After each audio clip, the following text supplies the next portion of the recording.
Hey everyone, I know it's been a minute, but I'm so glad to be back with you all today. Excuse, I have a little cold, so I'm a little stuffy, um, but I had to come up here and be obedient. I'm supposed to be up here on Tuesdays, or to have a video every Tuesday by 3 o'clock, but I have not been able to do that consistently. So do forgive me, please. But I do want to jump into today's topic. The last video that I posted was really just a video of me reading the actual Lord's Prayer, not what everyone assumes the Lord's Prayer is or what they titled it in the Bible as the Lord's Prayer, but actually the Lord actually praying for his disciples and the disciples to come in John 17:6 through 26. And that's what I read the last time. But this time, I actually want to discuss with you what they had titled in the Bible, the Lord's Prayer. And that is found in Matthew 6, starting at verse 9. Now, the disciples actually wanted to know how they actually were supposed to pray. Um, and so, this is what Jesus gave. This was a template, so to speak, for disciples to be able to pray effectively when they do go into their private time with the Lord. um, Going back into Matthew 6, Jesus was telling them in verse 5, whenever you do pray, you must not be like the hypocrites, because they love to pray standing in the synagogues and on the street corners to be seen by people. Truly, I tell you, they will have their reward. But when you pray, go into your private room, shut your door, and pray to your Father who is in secret. And your Father who sees in secret will reward you. When you pray, don't babble like the Gentiles, since they imagine that they'll be heard for their many words. Don't be like them, because your Father knows the things that you have need of before you ask. So, to me, here it's telling them, you know how sometimes we can go to church, or we can go, um, yeah, we'll stick with the church because that's what we know, right? So you know how you can just go to church and they go on and on with the biggest words, and half of the congregation don't even know what they're saying with these words that they get up there and pray just because. Now, not everyone. Some of them are very heartfelt. Some of them um, mean well, and they mean it within their heart. But you can tell the difference when they get up and pray. But he's telling us here to go in our secret closet, our Father who is in secret. So it's like we do these things in private. He says that he'll reward us openly. So I mean, I hate to say it, you can tell who has a good prayer life, because God, he says that you'll be rewarded publicly. Okay, so we don't have to pray long prayers, but Jesus, before he left, gave a template here in Matthew 6 and 9. So this is what he is telling his disciples how to pray. So he's saying, therefore, you should pray like this. First of all, our Father who art in heaven.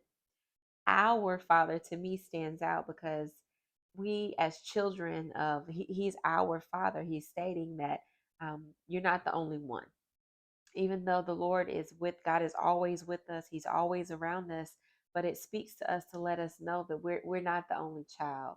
So it gives us a place of selflessness, knowing that daddy has other children to tend to as well. So it also gives us a mindset of being patient as well, knowing, like, if you have many siblings, like I have 5 brothers and grew up with 2 sisters, So we had to be patient when it came to having time with, with our parents, or when we had to wait our turn.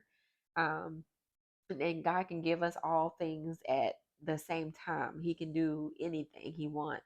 But this is just saying, Our Father, like, I recognize, Lord, that you have so many other things going. You have so many other children, Lord. Thank you for taking the time out to listen to me. So that's what I get when I read this. Our Father who art in heaven. In heaven, like, we know you aren't here. We know you don't live here on this earth. You are higher than the highest heaven. Like, that's how high and mighty and powerful you are. Your name is honored as holy. You are reverenced. Hallowed be thy name. You are mighty. You are powerful. You are almighty. You are all seeing. You are all knowing God. So these are, you're reverencing, you're giving honor and glory to the creator, our creator, our Father. So this is where you're giving him the honor that is due. Your kingdom come, your will be done on earth as it is in heaven. So this is an act of surrender. This is saying, Lord, I have all of these desires and wants and needs, but Lord, you already know what I have need of. Yes, I want the little house on the hill with the white picket fence, just something. Yes, I want the job. Yes, I want the kids. Yes, I want the spouse. Yes, I want the this and that and the other. But Lord, I'm gonna step back. I want your kingdom to come and your will to be done here on earth, because God, that I know is what's best for me, because you know what is best for me. I want to take the back seat and let you take the front seat, because I know that you have already written this thing out for me. I want to surrender to my will to your will.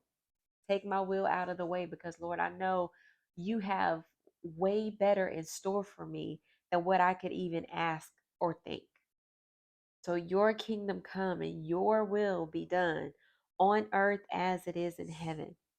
And I love this, on earth as it is in heaven, because we have the authority as children of God to bring heaven down. Like, he says that whatever you bind on earth shall be bound in heaven, and whatever you loose on earth shall be loosed in heaven. So it's like we have that sense of authority and urgency as children of God, that we are able to do that. So we, as long as we are praying this prayer and being in alignment with what he says that we can do, or what he has given us authority to do, or to be over. So we're saying, Lord, I'm agreeing. My heart posture is, your kingdom come and your will be done on earth just as it is in heaven. I want my earth experience to be what you have it in the heavenly realm as well. So your kingdom come, Lord, your will be done on earth as it is in heaven. God, give us this day, give us today our daily bread. Lord, you know what we have need of. You already know what we have need of. You know what we need today. Give us this day. I'm not going to worry about tomorrow. I'm not going to worry about the past, but I'm in the now, Lord God, and I know that you have the best for me. I know that you're going to give me exactly what I need when I need it. So yes, give us this day our daily bread, and forgive us our debts. My God, how many debts do we have? Forgive us. How many things have we done to other people that need forgiveness? And so forgive us our debt. Forgive us, God, of the things that we have done to other people. Forgive us, God, of our sins. Forgive us of the things that we have done that might have of displeased you. Forgive us of our debts as we forgive our debtors. The thing about this is that if we don't forgive, we won't be forgiven. How dare we as believers um, slap Jesus in the face for dying on the cross for our sins, but we don't forgive the people who have trespassed against us, the people who have offended us, the people who have hurt us.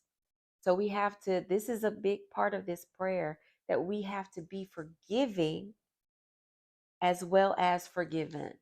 So forgive us our debts as we forgive our debtors. And not saying that it's an easy thing, but we have to trust that God has the best interest at heart for us. We have to trust. He said, vengeance is His. So whatever it is that has been done to us, whatever wrong has been done to us, we have to be willing to forgive so that we too can be forgiven. Okay, so that's a big part of this, and a plug for our shirt. Never stop forgiving. Just a reminder of being a person to forgive, to wake up every morning and say, God, I'm going to go through this day, and even if the person cuts me off in traffic, I'm going to forgive them. I'm going to keep on moving. I'm going to look down at this shirt, and I'm forgive them and move on. Forgive them when those thoughts keep trying to pop back up in your head. Forgive them, forgive them, so that we can be pleasing to God, so that He can forgive us, right? So, forgive us our debts as we forgive our debtors, and lead us not into temptation, but deliver us from the evil one. So, I, when reading this, I'm like, "God, lead us not into temptation." He wouldn't lead us into temptation. God allows tests to happen to make us stronger, right? But He knows we are, um, when we're ready for things and when we're not ready to be led into temptation, right? So He knows that certain tests and trials we're not ready for, and He knows what we are ready for and what we need to go through to get to the next step in His plan and His purpose for our lives. So this part here is saying, Lord, lead me not into temptation. Lord, don't allow me to go down a path that I'm not ready for, which He won't. But this is the prayer. But deliver me from the evil one. Deliver me out of that evil hand, Lord, because you know that I'm not prepared for that test. I'm not prepared for that trial just yet. I haven't gotten to that step. And he already knows that. But He won't lead you to a place that you can't handle. He won't take you through a test or a trial that you cannot bear. He said that His strength is made perfect when you are weak.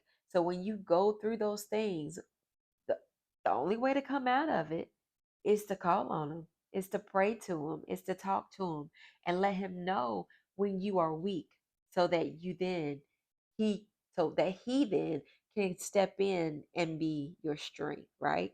So do not lead us into temptation, but deliver us from the evil one. Okay? For yours is the kingdom, and yours is the power, and yours is the glory. So here is giving all glory and honor and praise to God. Okay? Uh He gets glory for your life. You get glory for the blessings that you've given me this day.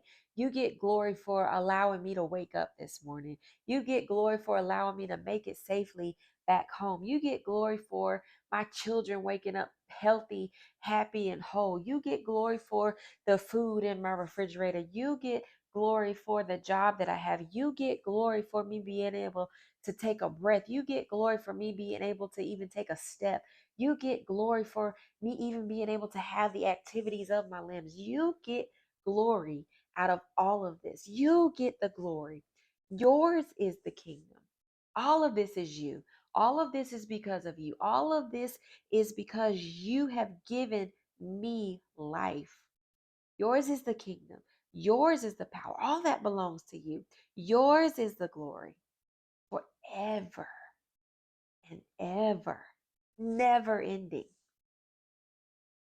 And it's something about coming to the realization of that very thing. All power, all authority has been given, is His. Okay? So when you come into that realization of my Father is the creator of all things, and He has all of that in His hands. And this is who I am praying to. This is who I know is hearing me. This is who I know loves me. This is who I know I serve. This is who my life is in His hands. This is who has created me. This is who knew me before I was even formed in my mother's womb. This is who loves me. This is who died for me. This is who allowed me to be back in right standing with him when he sent his son to die on the cross for me. This is the God that we serve. This is the God, and it makes me so happy. You probably see me smile. It makes me so excited to know that he would even just allow us to pray to him, to talk to him, and to know he hears me. Oh my gosh, it makes me so excited. But I just wanted to get here and kind of walk you through what each of those things really mean to me and how I break down the Lord's Prayer. So, and this is how I try to teach my children also how to pray.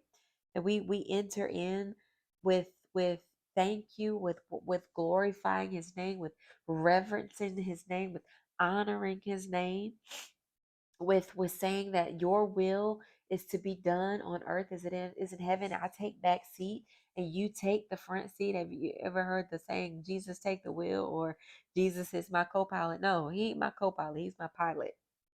And sometimes, yeah, we have to be real with ourselves that sometimes we do like to try to take the driver's seat.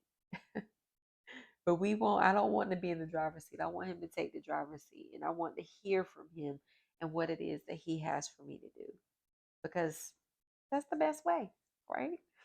But anyway, so that is the Lord's Prayer. That is the template of how Jesus taught his disciples on how to pray. It's not actually the prayer that he prayed for his disciples, like you can read in John 17:6-6. But the Lord's Prayer, what the world knows it as, or what they titled it in the Bible, is actually the template of how we are to um, pray to our Father in heaven. I hope you learn from this. I hope that you take these steps and that you go into your private prayer area. And let me just say this, that it's okay to pray in church. We're not saying that um, that it's wrong, but getting up there and praying for an hour just to be seen, just to see who prays the best, that's not heartfelt.